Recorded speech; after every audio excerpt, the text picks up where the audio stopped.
Nope, just Laura. Okay.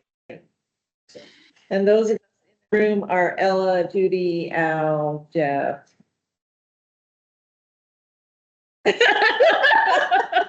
Brutal. Gary. Matt. Gary, why didn't I was gonna call him something else. I'm looking at the dog.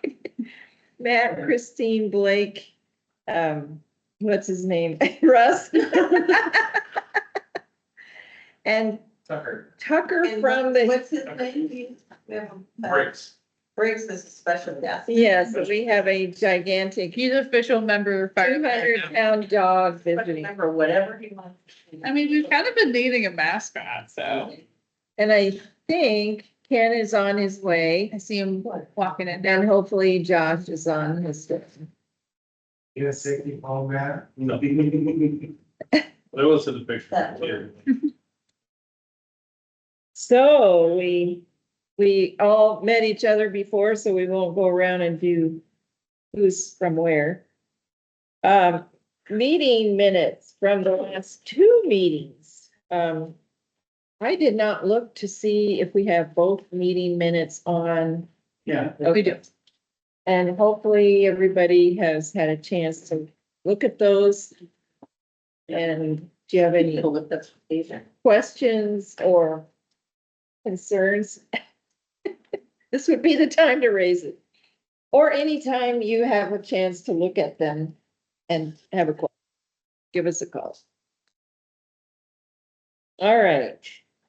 Financial report, we'll give Ella 30 seconds because she's trying to chew her apple that is her only dinner. So we have the same amount as last time, $882.62 left of our original 5,000 awarded last April.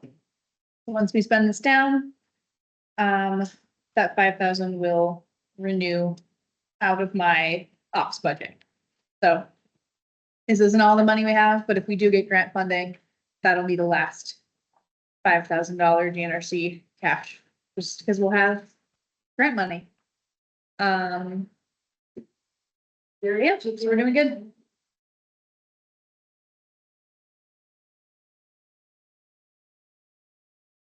Okay. Funding team report. And Josh and Mike are both online too. Which is great. Josh, have you heard any updates on CWDG? No, I have not. Just kind of, I think they're waiting on the budget. So Like, yeah, just, scoops? Yeah, it's sort of like one of our resources from them. I don't know, I feel like I'm gonna be biased, but I think our budgets were a lot. There were like some in California that were like nesting really it's under a tree. What? There are a lot of projects that were just here, you know, like we're gonna need to work with them, so we'll see that. Good to know. Do you have any, just because you were a scorer, do you have any concept of what the timeline might look like for hearing back? Hey, you. So yeah, I guess we'll just continue to be in limbo with CWDG and cross all of our fingers and toes collectively. We also have Max Rebholz from Northwestern Energy online too. Oh, hi, Matt. hello. And additionally for funding, we're also collaborating with Climate Smart Missoula to use grant funds for Valley throughout the summer. So that's been a funding source for an event and some other messaging. And we also on Monday applied for a $5,000 grant from Fire Adapted Network. It was like a private donor through the DNRC. I did apply for that. I forgot to tell anybody. To do an event that I'll chat about in a little bit, actually, right now. For that event for the grant, we applied to essentially do a big air purifier giveaway / wildfire smoke education and just general wildfire preparedness event in like the Lolo or Florence area to bridge the gap between Ravalli and Missoula County that we kind of miss between both of us. So Olivia and I feel like hit our epicenters pretty well, but we don't get a ton of participation from like Florence and like the northern part of Stevie. just because it's a little out of range for people to come down to Hamilton or Victor or Darby for events. So we'll do a big air purifier give away like 50 units if we get that grant. So What it could be kind of cool. location would you want to use for that? We were thinking about using Travelers Rest State Park, Oh, and doing like a fun outdoor venue. but and they also setting up have a an screen. indoor. And they have an indoor area too. So doing something like that and then doing a big peer giveaway after we do this Make it speaking. kind of a picnic night or something with Yeah. music. That'd be fun. And it has to be spent by when? That is, I applied for it on Monday and they'll get back to us like next week or something. It's supposed to be a very quick turnaround because they want it to be for like, they want the reporting to happen in like October. So it should happen pretty quickly. So keep you guys updated. So it'd have to be in like August. Thinking sometime in August or early September. Or the only other thing would be, is there an event that happens up there or an event in Travelers Rest that we could look into that would help attendance too? Where there's already people that. There's bring agendas in. over there. Yeah, And the other option would be at the firehouse because it's right on the highway. yeah, some sort of central location that's not gonna like cost us a lot and is somewhere that people are already gonna go or are People are familiar. used to going to, the firehouse is right next to where all the little leagues play and stuff too. So there's plenty of space too. Yeah, That community center is right there too. Yeah. You know, that's- yeah, I was also thinking, Right Right there. there and visible from the highway. Yeah. And has lots of parking. Yeah, great. all good options. And I think if we get the grant, we might just do like a little sit down meeting, maybe doing the outreach team meeting and have Olivia and the gal from Missoula County that wants to help too. And just have them come to the meeting and talk through how we might work it all out. Additionally, the DNRC Wildfire Awareness Month mailer went out. It's like kind of seems like it's trickling out to folks, so I've been getting some home assessment requests. It seems like, oh, hi. Should we do introductions then, since I think we got Max and Kathy here? I don't know if we've all met. Okay, Does that make sense? we're going to pause right now and go back to the beginning and do introductions because we have a few new faces. So I'm Judy Anderson, one of the co-chairs of Fire in the Root. I'm Ella Langer, the other co-chair, Fire in the Root, and Fire Adapted Communities Coordinator for the DNRC. Rest of that, I do the fire prevention program for the international coast. Christina Ragsdale, landowner outside of Victor. Matt Young, the deputy fire staff officer on Bitter National Forest. Jeff Roderick, Deputy Emergency Manager for the Valley County. Al Mabel, farming for Valis, and then representative of Right to Farm and Ranch Board on this board. Dan McConnell, Hampton Unit Board. Okay, or director at Council on Aging here in Hamilton, and serve the county of 19 years. Gary Orma, the Valley County Board. And Brewer, Florence Fire and Primary Council. What's next to make for the fire? I want to eat them. You know, see, I'm City Shelter Director here at Fire District Association. That's Briggs. Previously known as 8-year-old Max didn't think some life about. And he's available. He is. Yeah. And do you folks online want to quickly introduce yourselves too?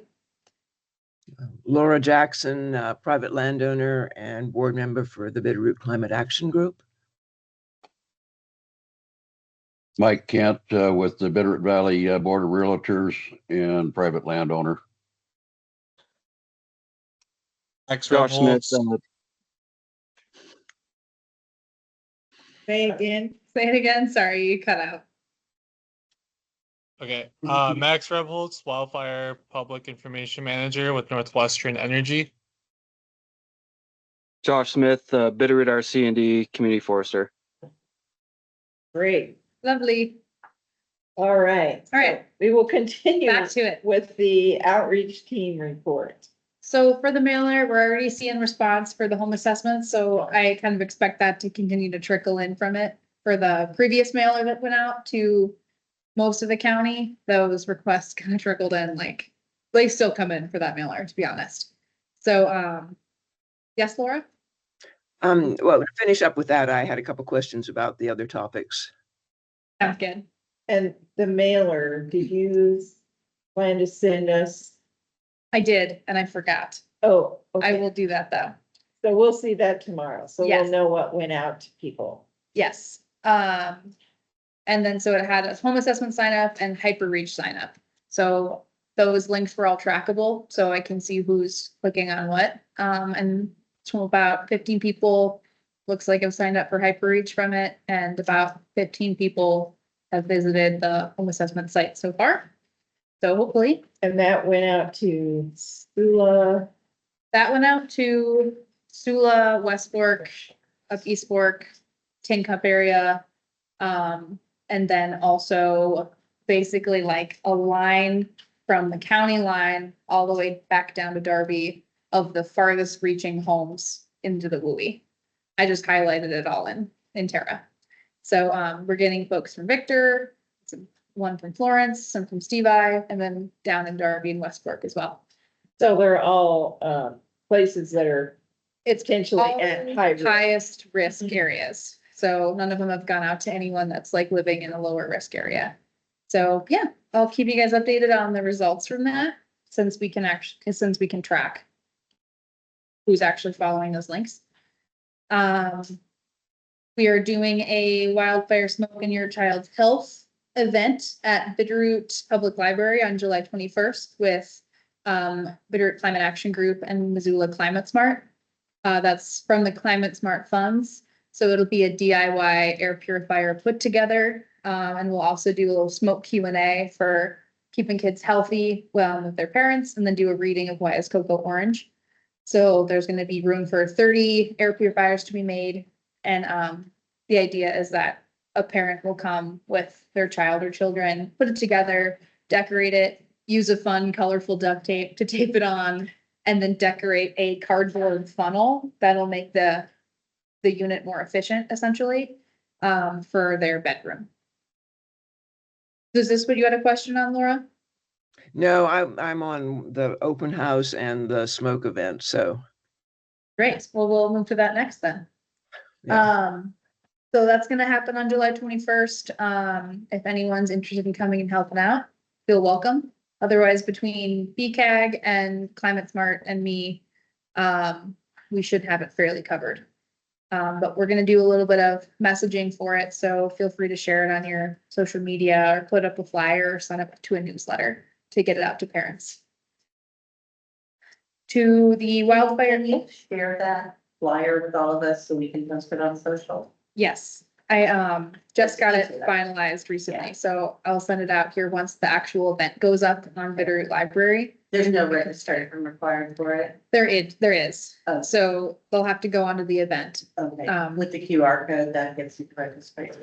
That one just goes to wildfiresmoke.org because they haven't put the event up on the library yet. Okay, So once they do that, I can make a QR code and then they can. definitely send it to me, so. Yeah. Sure. I will.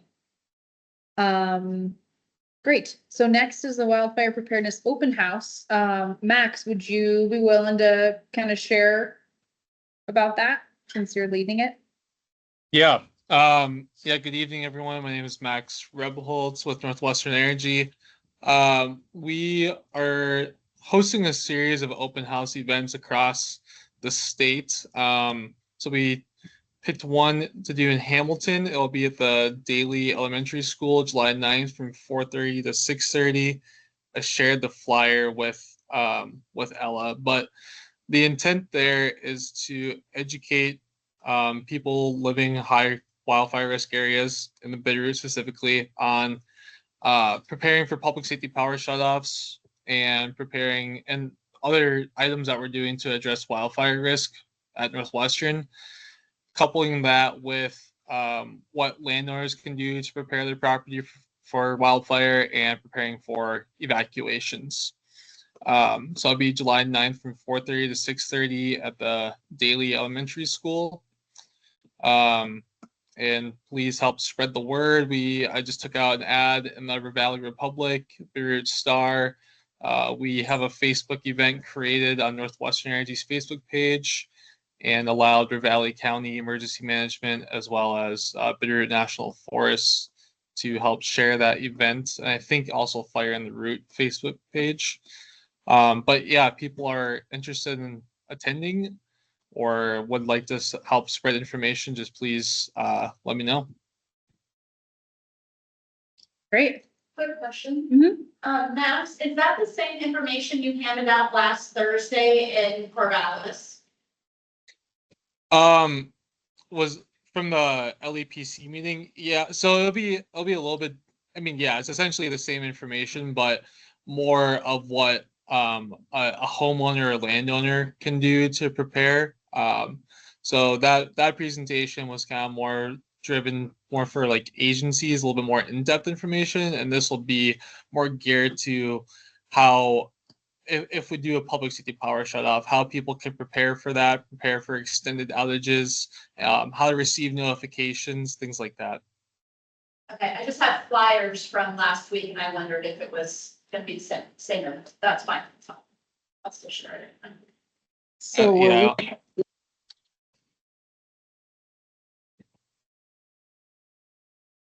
Great. okay, thanks, Ella. and then- Yeah, thank you. For that Fire in the Root, we'll just have a table with our information. I'll also have some information for like DNRC side for service forestry and whatnot.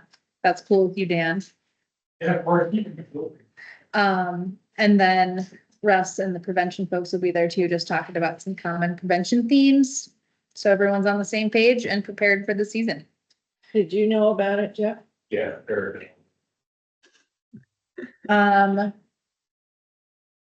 Laura is your question now?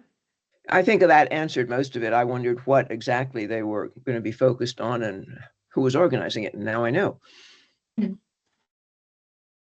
Is it going to be in an air-conditioned room? I hope so. Yeah, I hope the Daily Elementary School gym is air conditioned or at least cooler. But it's a good point. Not typically. Lovely. So, we kind of jumped ahead earlier on it. So then the potential smoke event 2, if we get the grant, will happen likely in August or September. So once we hear back from that, then we can actually start planning those details. Other than that, there's a couple other things in the works for outreach team. We've formed a little coalition to attempt to write a story commemorating the 2000 fires and talk about what happened and kind of what we've learned and where we are now. We haven't started it per se, but we are planning on it. Anything else, Judy? What do you think? No. Maybe somebody here would like to join that team. Mm-hmm. It's essentially going to be a story about where everything that happened and where we are now and what's the difference. Pardon? 5 years later. Right. Yeah. I could ask like interesting stuff about real estate forest, I know that, and how that's kind of recovered. Another neat thing I had done in spring was, that Logic Canyon fire burned in 2000, and then we just planted 12,000 trees on the private property there, so. Still dealing with the impact from that, 25 years later, and how that's kind of still, ongoing management, I guess. I like that because we had talked about trying to hone in on a specific fire from it to make the scope a little bit more manageable. And we had talked about the Blodgett fire, and that could be a nice sort of full circle view of the planting project. Centennial celebration in state forest, so, I think there's plans to do like state forest building celebration, so. Trying to see that. Yeah. No, that's good to know. We'll put you on the list when we get together. You'd love meetings, right? And just kind of final recap too, Amanda from Bitter Prevention and I went to the Steve I Library last week and did a like science squad visit and basically just did the 5th grade program. that we had been running all winter and adapted it to like a 2-hour library program. And it went very well. The kids were having fun. We made little buttons that had their own prevention messages on them. And just did HIZ work around our own Lego houses. So that went well. And then we also visited the Darby Senior Center, or the Darby Community Center for the senior lunch, and the Victor Senior Center for senior lunch, and handed out evacuation cards and raffled off an air purifier at each location. It was very fun. The next outreach meeting is July 24th at 10 a.m. Be there, be square.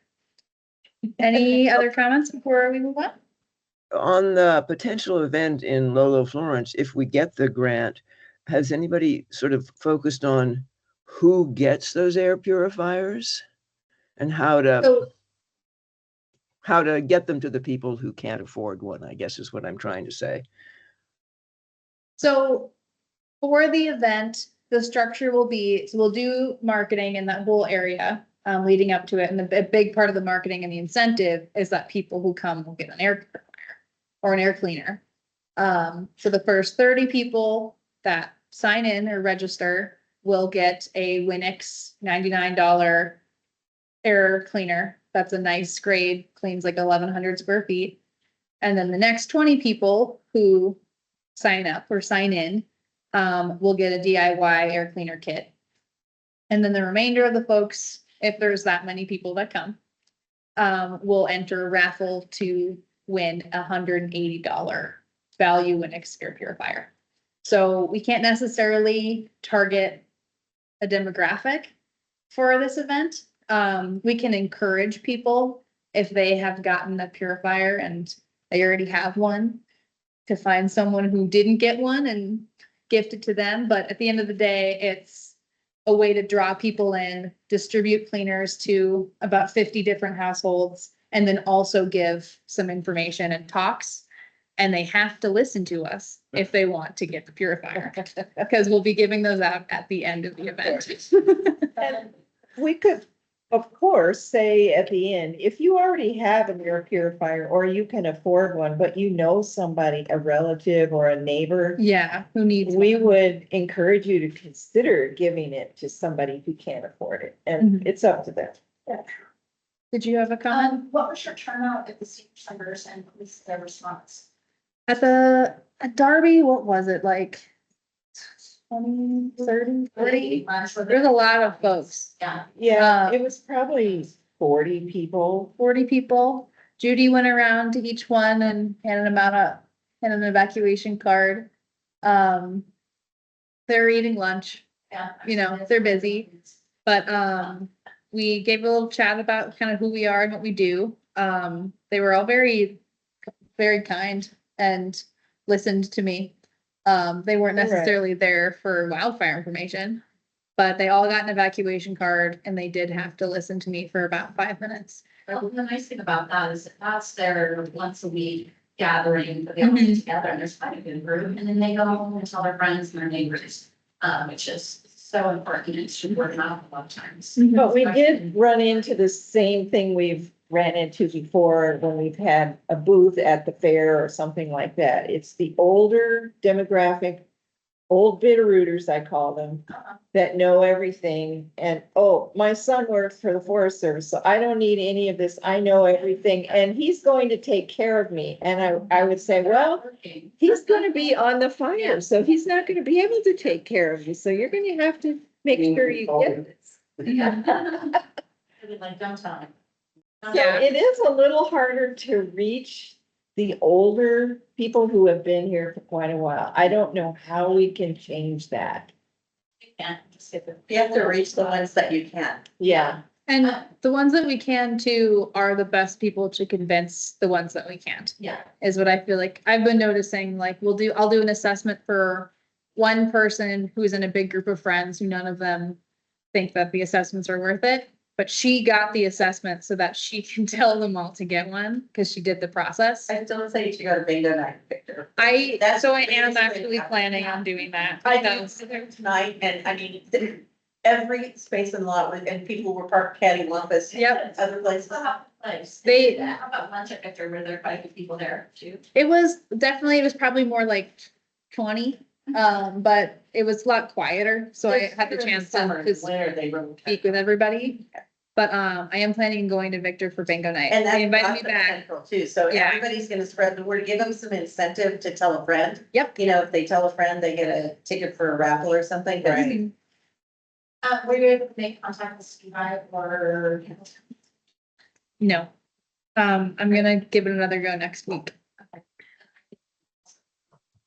That'd be awesome, yeah. But yeah, the outreach continues. Ellen, Mhm. have you been able to do any bulk buying, fans or filters? So I haven't, but the Missoula Climate Smart gal is going to do that You working with for Amy? yeah, and she's gonna do that for the event. We didn't do any bulk buying. You bought 10 purifiers. For libraries and Mhm. senior center. If we do get the CWDG, we will. But with our budget now, Cause I don't know, I don't know if, you know, Case will be willing to do that or, you know, where. Well, they worked with us on the ones that the county purchased. yeah, they're willing to do it, but we just have to like buy enough for it to be worth it. But right now, having the climate smart money to bulk buy 30 kits and then to have this potential other grant money to buy like 20-ish, probably won't get any kind of discount on them just because it's not that many. But at least we start looking into where And is we're, the most affordable at option. this point in time, we're beyond the buying season. Yeah, I mean, Ace bought them in February to Mhm. have now. So we're looking at next year. a plan. lot of times they'll put stuff on sale, summer stuff in August. Yeah, That's you should when- watch for sales. I think I was thinking about that because that could be if everyone doesn't buy all the purifiers this summer, we might be able to swoop in and get some like good discounts. Like if That's a we great don't idea. have bad smoke this year, they may have some leftover in July. That's a big if. Yeah, anything can happen. Matt can make it happen. Yeah, it's all on your shoulders, Matt. All right, are we good to move on? Yeah, we're ready for our assessment team. Hopefully. We did 7 assessments in June, similar to the amount we did in June last year. And we've got 12 scheduled right now for July. 13 scheduled for July. Yes. So our season total is 36 or 37 now. How So many did we do last year? last year we did 75 total. Oh, And I was doing, the bulk of the assessments that I did last summer were in September and October. So we are ahead of where we were last year for assessments. It was pretty slow in June and July. August was and the county fair really The county launched us into fair the is stratosphere. where we get a lot of signups and there's Yeah. usually smoke in the air and there's. So if you could make that happen again this year, make it really smoky for like the days of the fair, so we get a lot of signups and then just get rid of it afterwards. That'd be cool then. Yeah, if you guys could make that happen, I'll turn the recording off for that part, but, cause that really, it's screwed up to say, but it helped.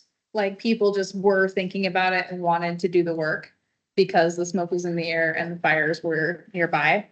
So that's part of the reason why we had a high total last year. So I have a feeling that might happen again. We're also working on a post-assessment survey. Kimberly is gonna do a mock-up of it. So we came up with a comprehensive list of questions. Essentially, the survey will go out anywhere between 3 and 6 months after someone gets an assessment. And it will ask them for their zip code, who their assessor was, if they can remember, and then when they got an assessment. So we're looking for like a month. And then it'll say what was recommended to you to do, and it's check boxes, so you can check all the things that you remember were recommended to you that we've all written out. And then what have you done that was recommended? And they can check which ones. And then the last question is, for the things you didn't do that were recommended, like what, like why haven't you done them? Not what's your excuse, but. Yeah, like what is were it the time? obstacles? Yeah, is it time, is it money, is it physical ability, you know, did you not, like, is it aesthetics? Something like that, that can go out to, that's gonna go out statewide if all the other people in our positions can swing it. Just to try to get some metrics on locationally, how these assessments are working, how it varies between assessors. How it varies between locations on what people are actually doing and using. So it will just give us some good data that we don't have. To know how these are actually being effective or not being effective. That'd be good, kind of a sad result. But yeah, so Kimberly's gonna send us a mock-up of that hopefully soon, and then we'll start doing some tweaking, and then it should be ready to send out kind of on a cycle to people who get assessments. Do we still have some of the signs that we can put out? I've got 2 of them in my garage, and I'm wondering, We got 2 or 3. where would we want to emphasize where people need to have assessments this year? I can put one at the end of my driveway and everybody goes to the Blodgett Overlook, sees my sign, but otherwise, where would the other signs, what would be a good place? That's within or not within 30-foot easement of the road, so the county picks it up and trashes it. I mean, we could honestly make up some either flyers or have those and just see if there's any like local, we identify some like local businesses that we think have high enough traffic and try to put up some of that kind of signage. Looking for other district offices. That's a good idea. Yeah. I don't know why we haven't done that. Those were places like Murdoch's, Evans Ace, stuff like that. Yes. Because people are always going in there for do-it-yourself stuff and other things, so Mm-hmm. the The trust. signs are about like this. Yeah, but also with severity money coming into play for like DNRC, that's already like opening up. We could get some more signs made that are designed to be put out at places like Murdoch's and Ace and like other businesses. If we want to hit this hard. That's totally, there's money available if we ask for it. I could apply. I could apply for severity for a billboard. I was thinking about that earlier today, actually. Last year was a bit of a headache, but In what the way? headache may be worth it. They weren't very tight. Oh, Yeah, we were just a little They late. schedule and 1 month they missed it. Mhm. So, well, you gotta wait till the next one, where you gotta be as more, just kind of. Yeah, they were kind of trying to fleece us a little It's bit. scheduled, so. There is a different company that Kristen recommended that we use this year if we wanted to do a billboard again this year. So, Well, yeah. Judy, remind me, I thought the signs that you had were sort of appropriate to put up where someone someone had done something, I guess. Is that no, not necessarily. It just says, sign up for yours. Sign yeah, up for a home risk assessment. and then it has a QR code. Wildfire home. How was it phrased? Oh, okay. So I mean, they could go. Wildfire home risk assessment or something like that. Maybe we should have put them on all the fireworks stands. That's We still could try. some on the, About the stuff about- so. I don't think that- It's just so, there's no fireworks. Around the students or fire stations, the student therapy. Yeah, I put them on both ones at Florence on the severity on the same post as the severity. Yeah, well, we'll save one that we know for sure. Maybe the one that I could put one at the end of my driveway and then pick it up and take it to the fair. So how many do you have, Russ, in storage? Okay. How big are they? Like so, And they sit they're on the on- ground or? could you- yes, the little skinny metal things that you just poke in the grass. Yeah, but we could have more made. Um, I think it'd be a good idea. yeah, Some money. yeah, no, I think that'd be a great project too that I can apply for Severity. So, Well, But places, Yeah, places where we know there's a lot of people driving by consistent. mhm. Yeah, visitation, and where there's gonna be enough traffic for it to be worth it. There's no place to stick it in the asphalt very well. Yeah, I just passed them into the post that held up the severity signs and the one on Station One next to the post office, that lasted all the way till winter.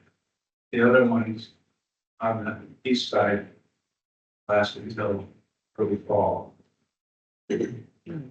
until they like fell apart. Or what? What happened? Target That wasn't. Oh, yeah, And we- okay, I gotcha. People using that as a turnaround, a long time, with the gate up, so that has put the traffic down by 99%. Nice, So it'll probably last longer this year. cool. Yeah, I think it's a be a cool project. I'll, Wow. include it into my request and see if I can get that approved and get some money to do it. Laura, what- you have, Yeah, I was just wondering about getting something, you know, regular paper size little thing that might, you know, some stores and or the Chamber of Commerce might just put in, you know, just, have we ever tried that approach? The I just do that for events, but we haven't, I don't know if we've ever done it for home assessments. we have not done it for home assessments with the Chamber of Commerce, but we're in their directory. I need to look at what the ad says and if it's even still in there. I don't know if we have one this year. And they're always looking for speakers informal for their monthly luncheons. Mhm. And it'd be a great opportunity to, it's usually I think it's the third or fourth Thursday. And they meet at your restaurant usually and somebody will talk for a few minutes, but it would be, call Jody and see if she can work you in, because they would be supportive, I think. Yeah, no, that's a good, I feel like I've been a little, usually I get requests once a month to do some sort of speaking thing somewhere, but Well, so that was it, been a while. a lot of those members have brick and mortar that they need to protect themselves. Yeah, And customers around, it's in their interest, I would think. no, I think I'll reach out to them. And to your point, Laura, I think it's a great idea to just make some sort of flyer that advertises fire and route and home assessments and just put those up everywhere too, because why not? I think that's something that if everyone could take 5 and put them up somewhere within their kind of like wheelhouse, and we just put up, however many, that'd be a great, easy, cheap way to do some home assessment A marketing. lot of the cookie markets will have a phone board in there. Mhm. And an 8.5 by 11 would be plenty big for something. Yeah, Or even a half sheet. And that's the size of the flyers for our events. yeah, And the post office, forums have been really good, putting them up in the store, liquor store. So we just do the same thing. no, I think I'll work on just putting a flyer together next week and seeing how we like it, and then maybe at the next outreach meeting or the next full meeting, I just bring them and everyone takes some and puts them up throughout the summer even. It's not necessarily as time sensitive as like an event poster. So if you have a stack of them hanging around your house, you can just put them up as you see fit. Yeah, we have to have some at the library event maybe too, or even at the other events that are coming up. Just, sometimes people will take something home and read it. Sometimes. It is something I'm gonna try to get printed, is some sort of home assessment card. So just like a little card we can put in, Business card size. like a little bigger, like in this kind of Postcard. situation, like a little postcard that has a link, an email, phone number of how you can get an assessment, plus like who we are and what an assessment is, that we can hand out to people that are maybe a little reticent to sign up right there. Right. But it's better than just handing them a business card. And so it's like, it's a little more specific than our fire in the root, like little pamphlets. It's more home assessment related. And it's something we can hand out at the fair or when we do events that aren't tailored to having people sign up, like the library smoke event. I'm not gonna necessarily be pushing people to sign up for a home assessment, but I can hand each parent one of those postcards that they can take home. It's a little bit less of an intrusive way to like get people to sign up for a home assessment. What do we have? For the fair. No, projects. Our office has got a couple calls lately, some nice, some not so nice. About, government came out and told me what was wrong with my property and I'm not gonna pay to have it fixed, so you guys need to do it. Who called you? Random people. For the people that have gotten like an assessment? Yep, people came out to their house, told them what was wrong, they needed to fix it. What? I'd want to get their name to. Yeah, Yeah, to cross-reference and make sure I didn't do that assessment. yeah, most of them we saw, that's, there's no resources. So, I think it's the same people that had the bid event last year that wanted us to kind of get the property. got Yeah. that. So I think that's, but if we had that volunteer list, that might help. You mean people volunteering to help To go clean up Mhm. get the fallen properties, yeah. trees and stuff like that. So where I'm at with it right now is I'm reviewing, like volunteer waivers for private property that the DNRC already has to see if any of them are applicable enough that we can like customize them a little bit. Cause I brought it to the forestry division director and he was pretty interested in it as a project. So unfortunately, though, bringing it to the director did slow down the process a lot. So I'm looking at some waivers to make it something that has a little more longevity, that if something happened early on with this whole volunteer thing, we at least can provide some sort of liability catch between the two of them. Are there any service clubs that might want to participate? I think one of the issues I've noticed is that a lot of the service clubs are also seniors. Who do service do less manual labor service. So like food drives and making baby clothes and things like that, but not necessarily running chainsaw. But Yeah. So, Darby Fire Department, West Fork Fire and Sula all said that I can forward them calls to people that I think need help. And then they can make time to go help them. So I've communicated with all three and I've been forwarding at my own discretion. But they don't necessarily want to be on like a community call list and get inundated. So I'm still trying to figure out kind of how to navigate it. It might make more sense to form everyone loves this word, subcommittee or something of a team to tackle it. Cause from my scope, putting it together, I'm feeling kind of daunted and running into some issues. And it might be nice to have like a small group starting to do outreach to service clubs and looking at waivers. And I'm guessing Job Corps would not be interested in anything like this. Job Corps got pretty slashed, right? Maybe. Yeah, they did, the natural resources stuff is still fairly intact. I was communicating with their facilitator last year and, it seemed like the way forward to do it would be to set up a whole program and to get it funded through like fire funding. But you And think this is not a problem that's gonna go away. no, So It's it's not. almost like there's careers in it potentially for. I'm just thinking if we could think outside the box a little bit, but yeah, there's clearly problems with liability and all kinds of stuff, but. Mhm. If we could pilot something, and maybe that's a grant funding thing, but pilot something, because we're not alone in this little problem. It's No. everywhere. And I think too, I think whoever's doing home assessment should have a pretty good idea if someone needs assistance or not. Yes, To make it's it very, relevant. it's very clear. Yeah, It's very obvious. It's very obvious. And Like the woman you told us about. It was Yeah. Way up in the woods and didn't have any way to do anything. Mhm. So, no, it is glaringly clear who needs help. And honestly, you can go deeper into screening, but that alone is pretty evident when you're out there. right. And then referring them to it's kind of like how we give out, like we'll send a forestry contractor list if they're like, I don't know who to call. And you're like, oh, I'll send you a list.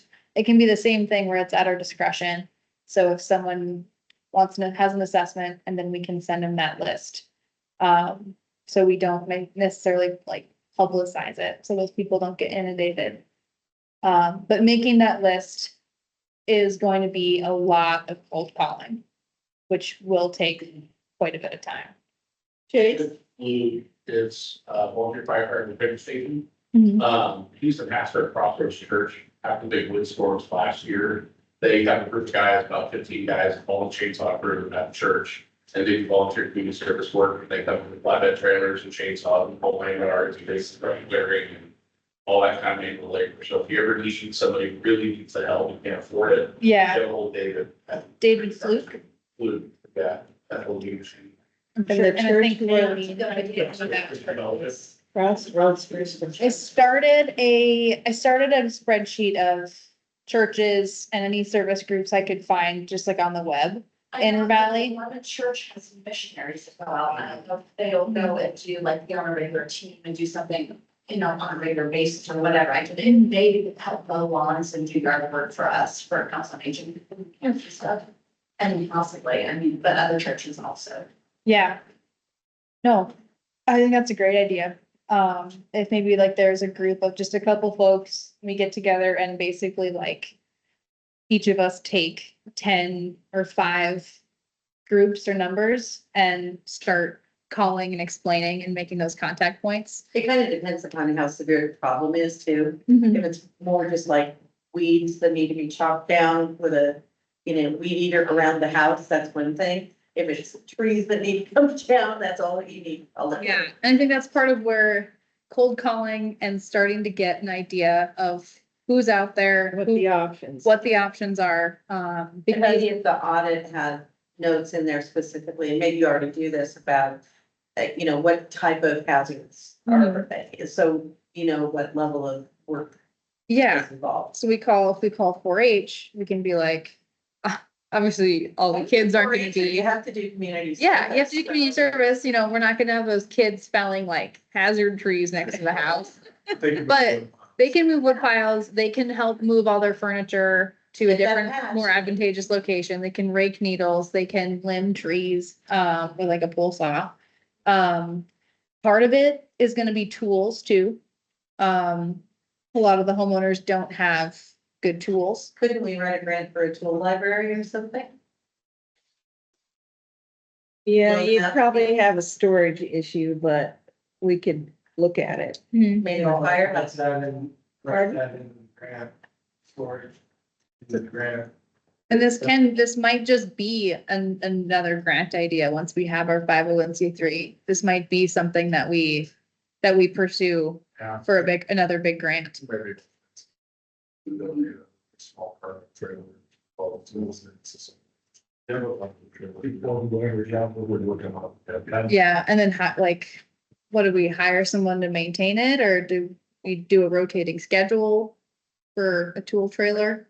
Yeah, I think this is like this upper project. I agree. Yeah. I think this might be our winter. For now, reach out to the rest of the fire stations and see if they're okay with me forwarding along the occasional widow who needs help. And maybe a fire station would be willing to house the trailer with the tools. Yeah, I'm gonna reach out to the what was it? Chainsaw team. The chainsaw team. I might reach out to the chainsaw team too to see if I can forward them along the occasional person. And then I think this might be a real thing that we tackle this winter and figure out what we can do for this valley. Well, if needed, I do have room that you could park the trailer here at my place. I'm right off 93, so it'd be readily accessible. But right now, and I've got my first follow-up next Tuesday, but I still don't know how long I'm going to be out of commission. Yeah, you take it easy. You're still not driving, right? No. No, I've started physical therapy, but they're coming into the house to do it. Okay. Goodness. All right, we good to move it along? Yeah, bylaws team. I guess this kind of incorporates our 501c3 filing, which we are sitting and waiting. Mm-hmm. We got a letter from the state saying, we understand you want to be a 501c3, so you need to make some filings. It's like, well, we just did. What is that all about? That's how you got our address. Yeah. Yeah, So, Anything back from the IRS? no, Not a word? not a no, word, not a peep. which could be good news. Yeah, But in order to even ask our attorney what we do with this letter, it's like for her to read an email, it's $60. So we felt like we don't have a choice. We just have to ask her, what do we do about this? that email was free though, because it's something that they were supposed to deal with. Right. So we're not out $60 for that. We hope. We haven't seen a bill. We haven't seen the bill yet, but, so yeah, and she was in court, so she didn't follow up on it yet, but Did it come from the state? Yes. yeah. From Okay, the 'cause Secretary of State. okay, because the only thing that that may be what's going on, and I'm only going from previous experience that's probably out of date, but we filed with the state, it was like $25.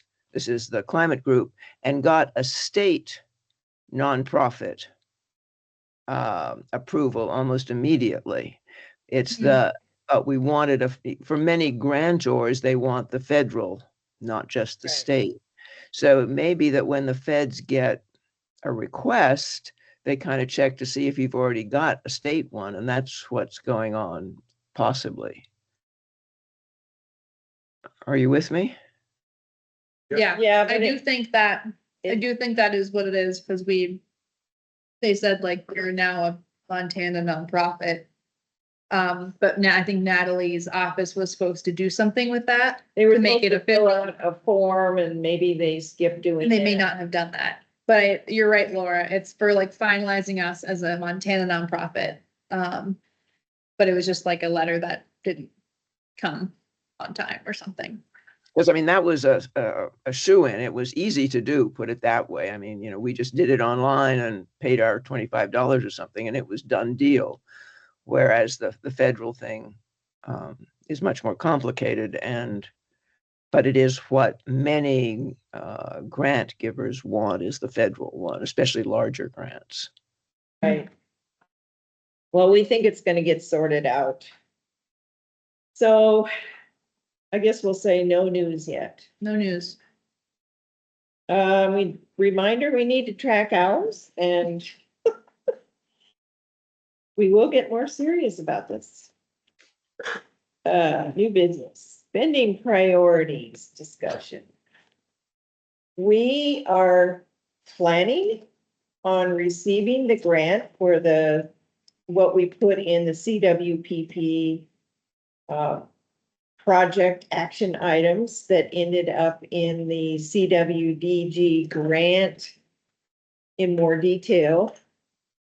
And I just thought that it would be important for us to be prepared to start planning now so that when we get that grant, we can hit the gate running. So we can't do everything that's in the action list. So it would be good if we looked at what we've been doing, how it lines up with what we said when we filed all those documents that we wanted to do. And see if maybe there's some holes there and some things that we really need to get going on first. And so Ella printed out some pages from the CWDG grant and also pages from The CWPP action table right. and objectives. So how about if we take 10 minutes where we'll just be quiet and just take a quick review of this. And then we'll have some. Ella? Can you Yeah. email that to me? Yes, I can. Package, okay, got it. But yeah, so it's the objectives and action table from the CWB. The ones that are relevant to us are highlighted, I think. They should be highlighted, yeah, and they're highlighted in gray. So those are the ones that are pertinent to us as fire in the route. You can read the other ones too, though, if you want. And then the other one is the CWDG grant, budget allocation, and then also the,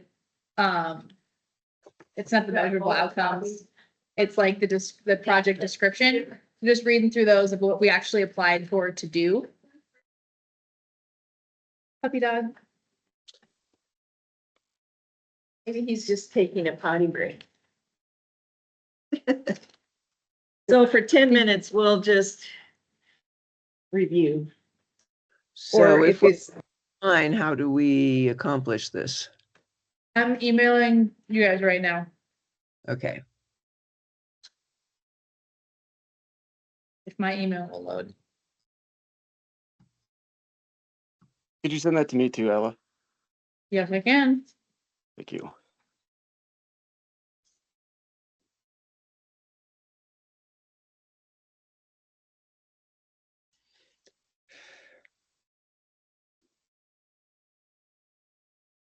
Yeah, it's been really slow.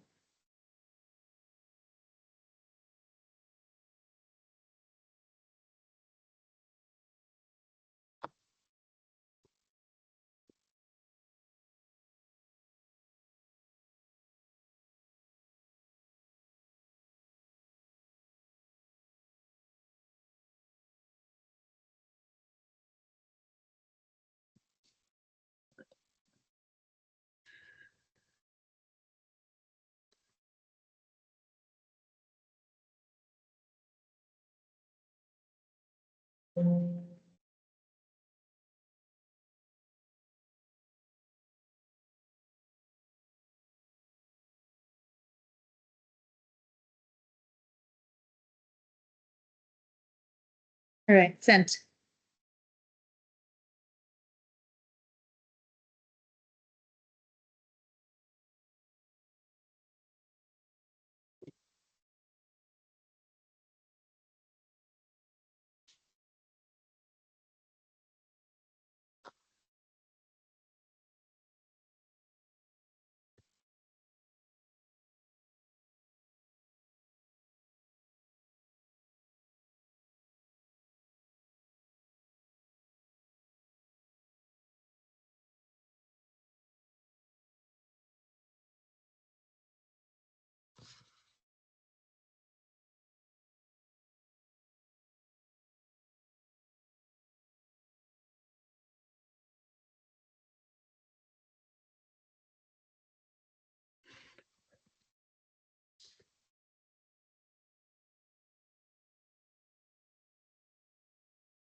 You know, this was explanation on some of the projects. Some of them are a little vague, I guess. Yeah, And, Ken will be able to help us with some of that. He was, for CWDG or for CWPP? This one, Oh, yeah. you know, kind of, I mean, okay, I can tell what the words mean, but what does it really encompass? I think, yeah. I was not present during this period of time where this was being written, but so we'll take a few more minutes and then we'll try to answer some of those.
yes, thank you so much. Yeah, no worries. Got front door, no lock.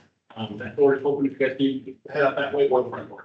Perfect. Thank you so much. Yeah, no problem, guys. Are you okay with us coming next month? 100%. Yeah, Okay, I'll have something, I'll be skipping something. Maybe special gifts. Yes. Yeah, I'll bring something. I'm allergic to cats, so I prefer a dog. I got plenty. Dogs. Yeah, I'll always have plenty of. No Thank you problem. so much, Tucker. Yeah, no problem. Awesome. And then I don't know if I said, restrooms are right out here too. Oh, okay, Yeah. thanks. Say great, so. Yeah, the vibe's good too. It's a nice vibe. Kind of like how we're all like closer too.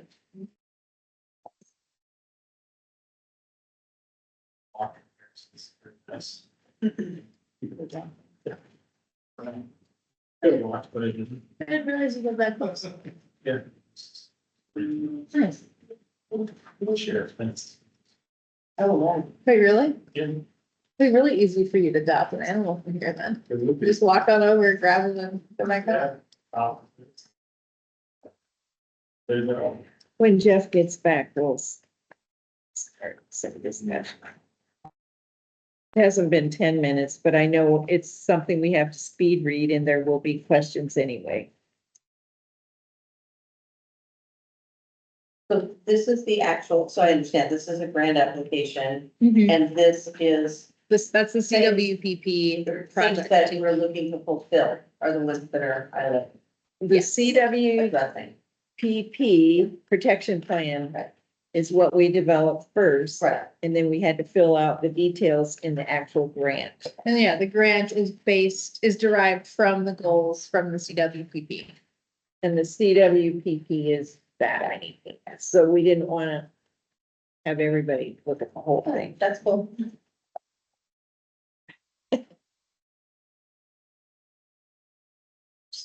Just put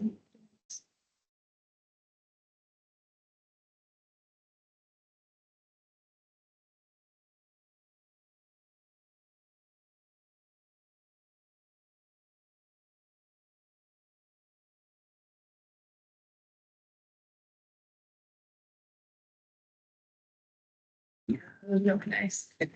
Both cheese options were great.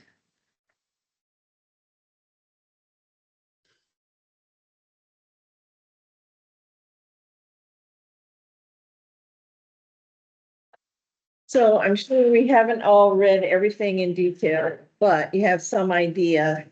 And my perspective in reading this is, well, we're already doing a lot of this stuff. And we wanted to do more of the same and different things on top of what we're doing. So if we get $1 million, we need to decide what we want to spend our money on first, since we can't do everything. So, what was your impression about what might be missing from what we're doing now that we said we might want to do that we haven't talked about? Does that make sense?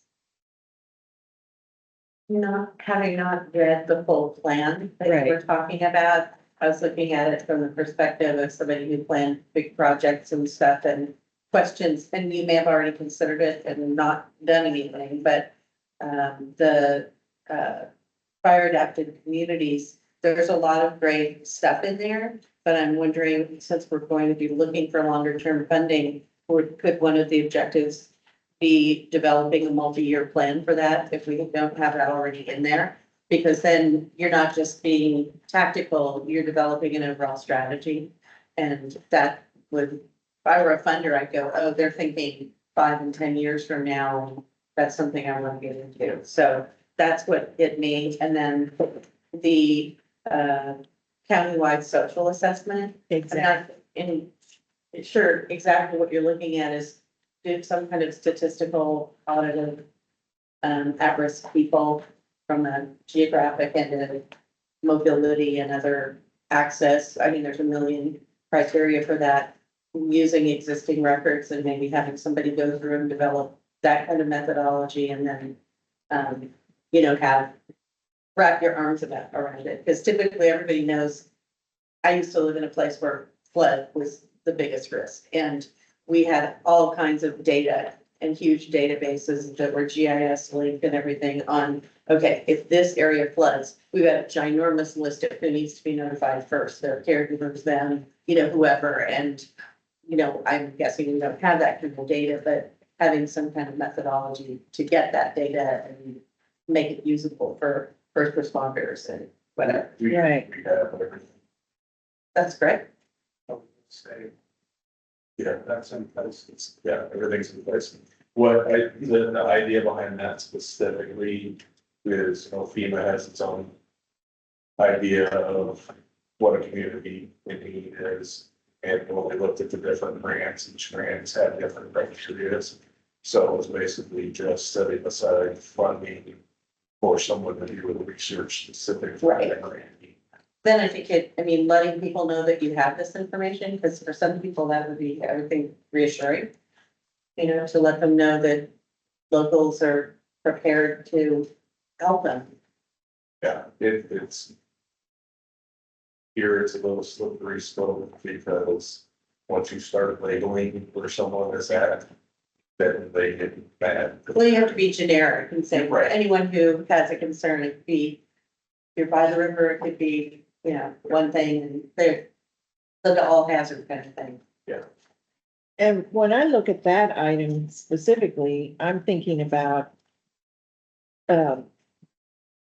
when I hear social assessment, what we're trying to figure out is, what do the people really think? Not what do we think their situation is. Then you have to do public opinion polling and Right. some focus groups and stuff, and, I know what my neighbors think, and it's just, wow, it's crazy, and.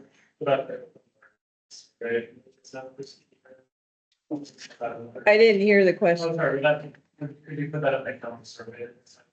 And I think that's what that's set, yeah, I think you're right, that's what it's set aside for, but that's mostly for fire and council education, like how people are receiving our info and whatnot.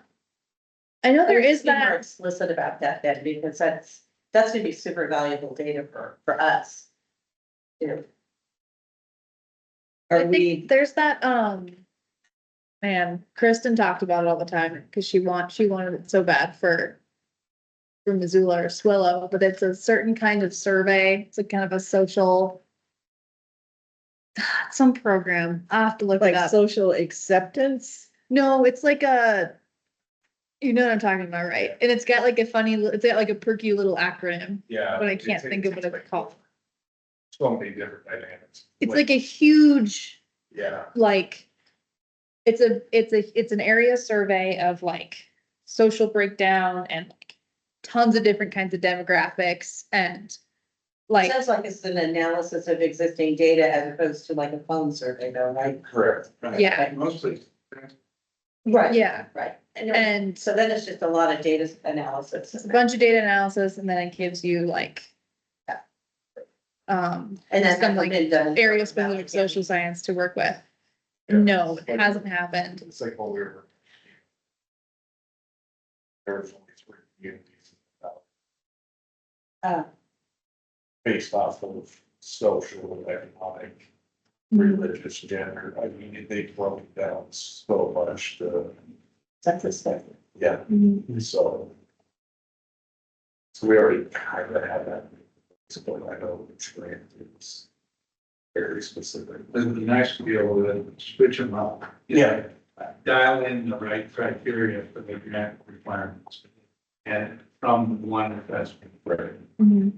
So we can tune a grant application to those requirements. But is there something that stands out that you think we've talked about in the past, planning or just our discussions, that we all thought was a great idea, but we didn't have the money to do it, and maybe when we have money, we can say, okay, let's do that now.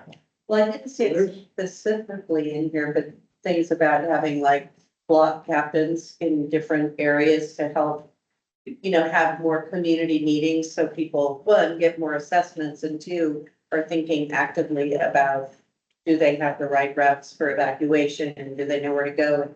Have they planned for their pets or their livestock or whatever? I mean, we may have. Well, there is something about a neighborhood ambassador. Yeah. Right. Sparks that. And that's one that I have no clue how we can get people interested in being willing to do the work. I'm a neighborhood ambassador. I don't know of any others in the valley. And Okay. I would love to. I was like, fantastic. So I think coming up in March, we can start banning.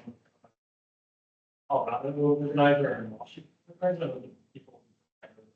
Captain programs to kind of, you know, do lessons of that program and get, you know, the program, so you guys will have all and get an idea of what that ambassador program is like. Well, I'm not an official ambassador, but what I'm doing in my neighborhood is the same kind of thing. You're not the official ambassador, but you're the model that we used when we put this together. Right. And when we talked about it. But it'd be I would awesome. I'd like to sit in on that.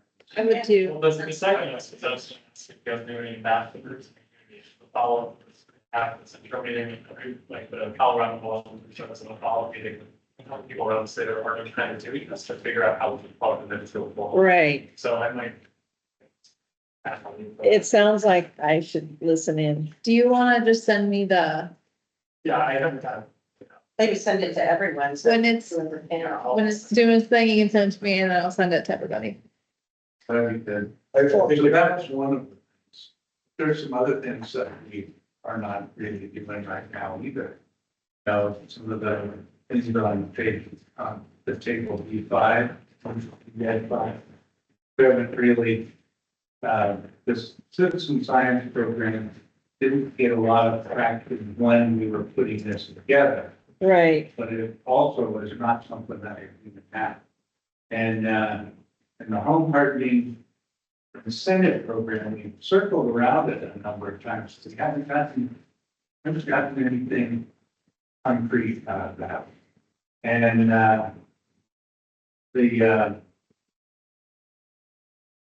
other than that neighborhood ambassador program, the others we've done a little more on from that table. Right. And the community chipper days, we talked about how to do that, and I contacted that group in Colorado, and they're not doing it anymore. It's just too hard to manage it.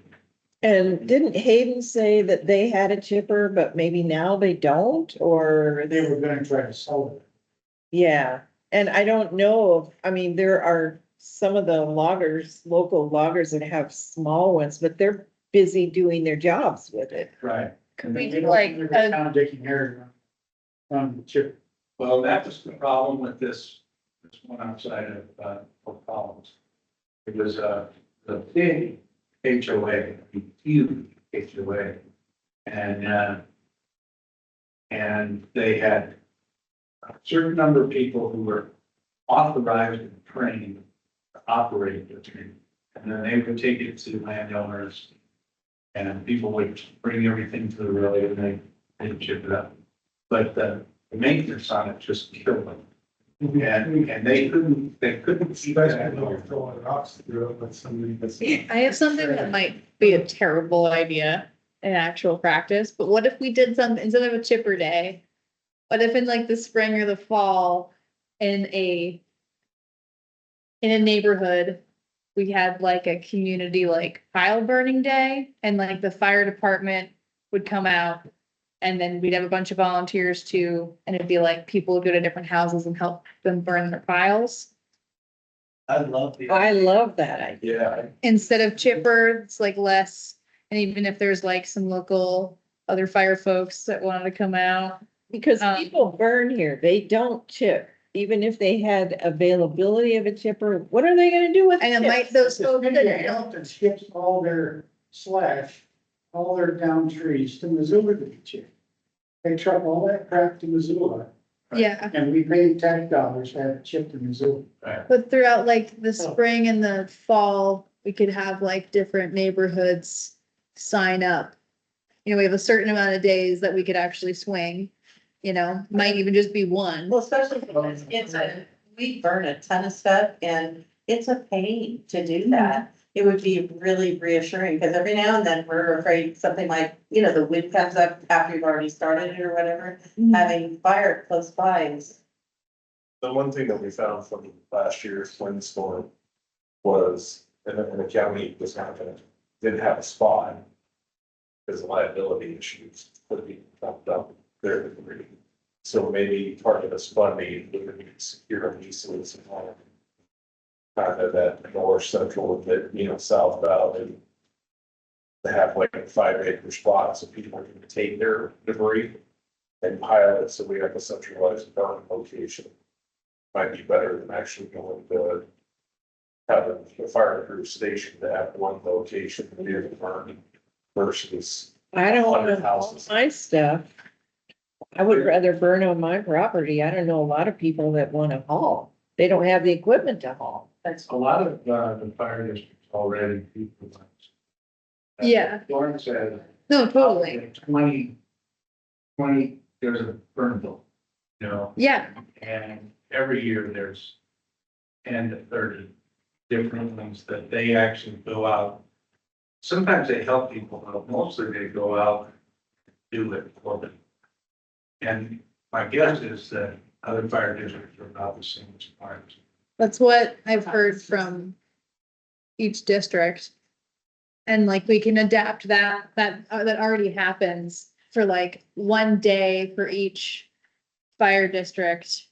In the spring or the fall, we do like a Corvallis burn day and we pick a neighborhood or that neighborhood that maybe people have gotten assessments on, or I don't know how we would actually figure out how to do in a certain area and then reach out to folks and do like a burn day and interact with them and have fire department, maybe like if there's any local ranger district there and volunteers and do something like that.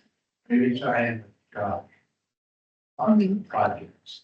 Because there you've got specific locations, activity fuels, and a commitment from the landowners to dispose of the slash for their share. So you've already got a link that isn't circumventing any of the local fire districts' opportunities. And, it might be, like, those are big projects. The fact you have to have about 15 files for each one. They'll be pretty easy. But there's a lot of them. And my neighbor got all his done this spring. But I know that Josh has 10 more of these projects. And Dr. Peter Cole recommended spring burning as opposed to fall. Right. Yeah. The other thing is we could maybe use the money. Because I know that if the fire council, we're talking your guys' numbers. Going down for staff, through the valley with call volumes. Yeah, It's increasing. yeah, he's set a new record every single year. So maybe we use some of the funding to offset the cost Yeah. of that. You know, higher the 36. Yeah. And that kind of goes around and says it's associated with the Yeah, fire department. I But think they're kind of independent. that's really good. That's a really good idea. Yeah. Team up with the fire departments, cover some of their costs Right, and help the people that we've done this activity fuel generation with. right. Mhm. And that would be a logical tie to several of our activities. Yeah, and we'll have to brand it like the Burn Mobile or something fun too. But maybe even say if we do get Burn buggy. $50 is fire council can purchase the engine itself and has it designated just for the property burns. So it's not tied, associated, tied up with the department, but it's one vehicle and maybe the people can come Yeah, to the get the vehicle and take it out. Yeah. and either get one that's being rotated out, like Orange is gonna have one. Right. Manual transmission that nobody can drive or anything. But either get one that's rotated out or time with the Defense Logistics Agency and you have that. And then we could have our own to go with that trailer. Got to build our own little fleet of stuff. Small fleet. Yeah. That's a great idea. And we're Yeah. just touching on some ideas. We're gonna be out of time. But how do we connect all these ideas with what Christina said? A bigger plan, and how do these little ideas fit into the bigger plan? So. I see Laura has had a hand up and I don't know how long you've had that up. I haven't looked at my computer in a while. Yeah, well, I think a couple things. First of all, I think an area that we've really succeeded in and that probably shouldn't be included at this point is the health and smoke mitigation. We've done it, we've done a lot with that. So I was just gonna say, push that to the side for the moment. But then we're talking about putting more smoke in the air. And I mean, the attraction of the chipper project is that it's a way of dealing with this huge problem that we have called disposal of woody debris that doesn't contribute smoke. And I don't know quite how we put those messages together. That's just an observation. O'Hara House was trying to buy a chipper. They were fundraising for it, and they couldn't get enough funds. It was really only going to be available to people who were members of the O'Hara House Commons or whatever it is. But it would have been a start, and the climate group gave them some money as a donation, but they gave it back to us because they couldn't raise enough money. So I don't know how these pieces get put together, but someone mentioned that the city has a disposal program and it all gets carted to Missoula. And maybe we really need to try and get a better city county program going as a start. And it's sort of weird to take, government funds to fund local government, so to speak, but that seems like maybe a simple way to go. Or not so simple. Or maybe we just settle for burning under really good smoke disbursement conditions. For the time being, we are not gonna change that part of it. We're not gonna change burning in the Bitterroot to chipping in the Bitterroot. Right. The culture is too ingrained and it's easier. Just better burning. maybe. There is Yeah. a way to burn without smoke at all. Yeah.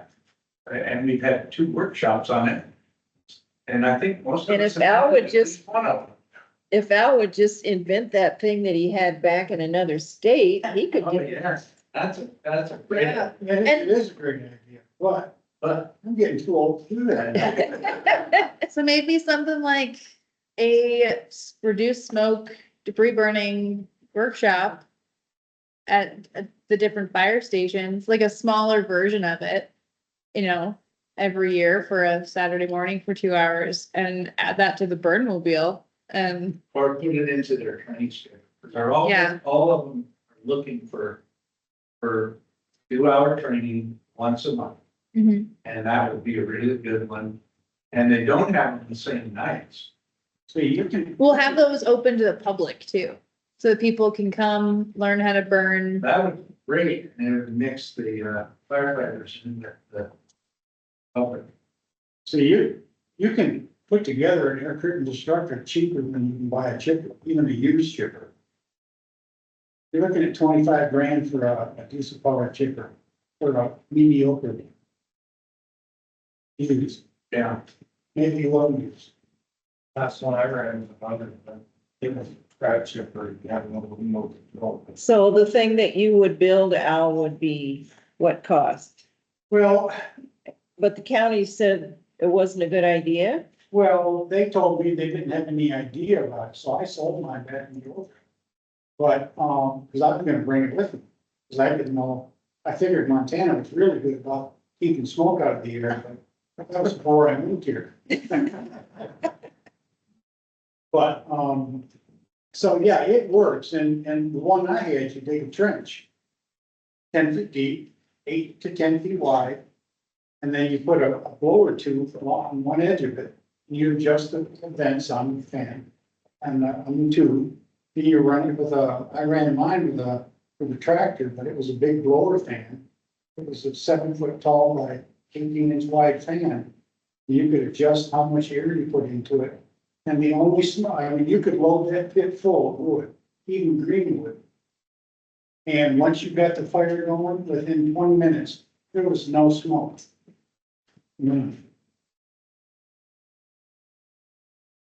So if It we- burns really hot. When you're done, you fill the pit back. Go on to wherever the next pile of crap is you need to burn. And so you don't need to, now they do make a portable destructor, air curtain destructor, out of like a big dumpster, a 40-foot long dumpster. But that metal takes a beating over a short period of time. That's a lot of heat. Because those fires are really hot. And they started at $135,000. Yeah, that's the cheapest move. So you can build one like I'm talking about for under $25,000. But then you get back to the point. It's stationary, Yeah. so you gotta transport everything to get it. Well, it can be moved. I mean, it can be broke down and moved. Right.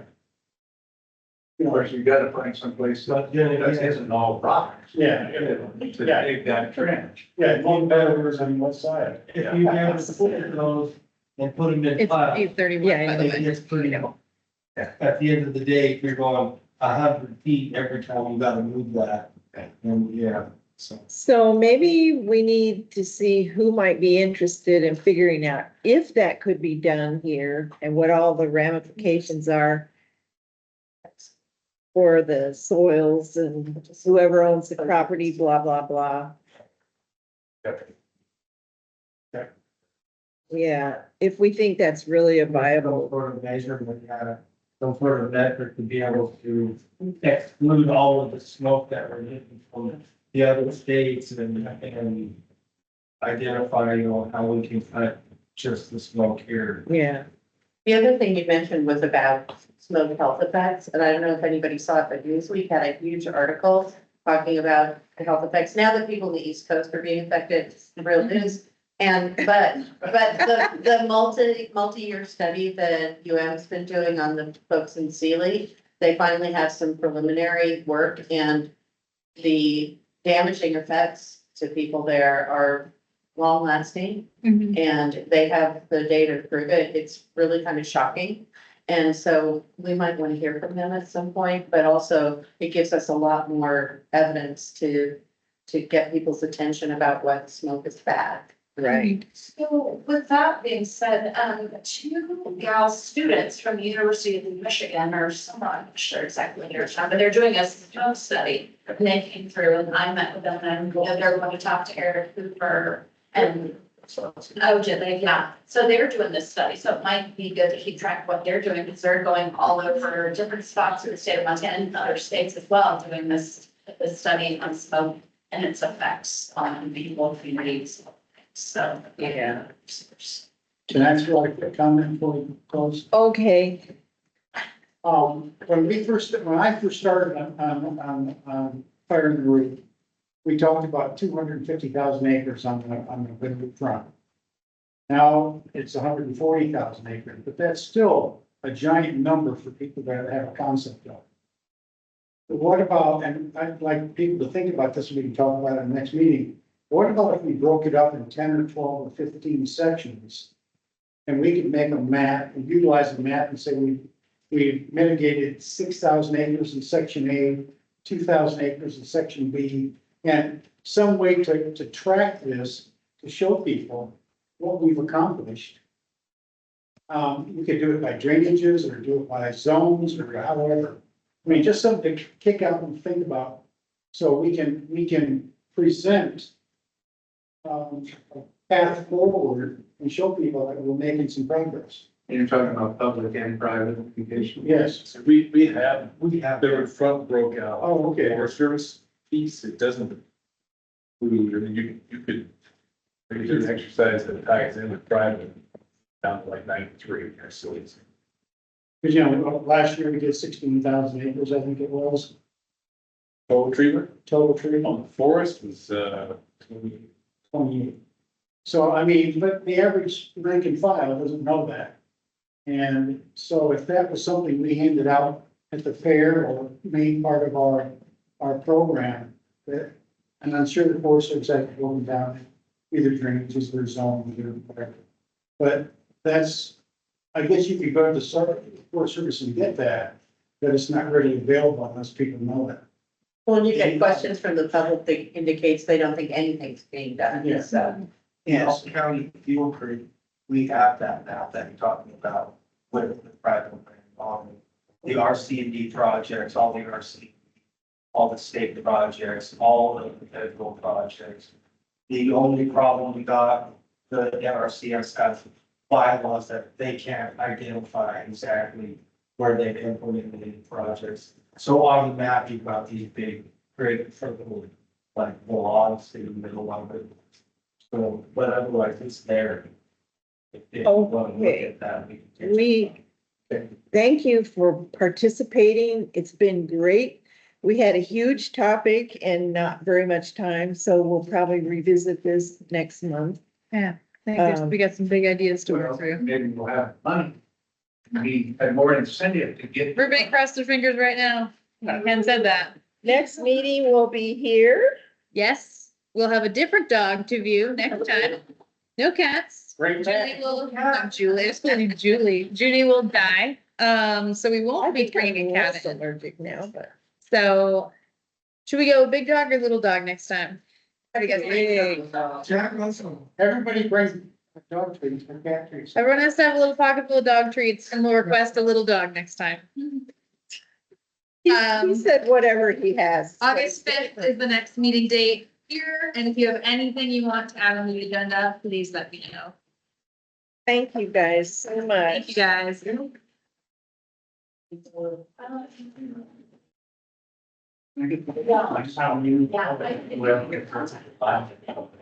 Yeah, that was a big